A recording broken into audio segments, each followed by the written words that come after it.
You've described a few examples, specifically how you're using it. I like the one around concerts. And I know, yeah, many listeners are Swiftie fans. Describe a little bit Me about how too. it comes into play there. So this is about our use of ThoughtSpot. So actually, ThoughtSpot is so at the other end of capabilities in terms of high risk and contentious, isn't it? But it's worth talking about it because this is a tool we put in the hands of every officer.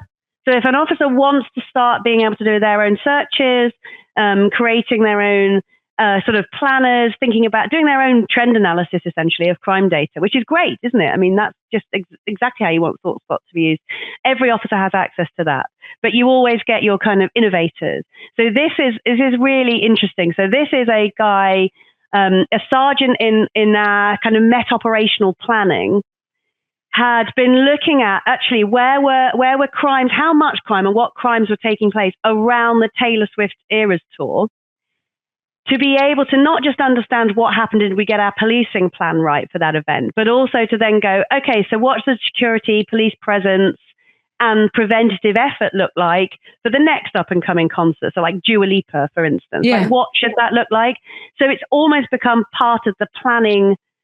I like to think of utility belt, cops wearing their utility belts. Well, hanging on there is this ThoughtSpot tool for actually a sergeant's invented a way of doing this. They've been deploying it in how they plan major events, concerts, to make sure our presence is right. And now that's replicable by other people who want to do the same thing. Yeah. Oh, I love that. And so it also sounds like that sergeant could decide what he's going to do with the technology. In this case, ThoughtSpot. He didn't have to get permission from Oh, you. no. You are the enabler. Is this Yeah. right? Yeah, absolutely. Oh gosh, the days of being the kind of compliance person for me are gone. And there has been a time in the Met where I have been definitely Mrs. Compliance because we were all over the place and we needed to get our house in order.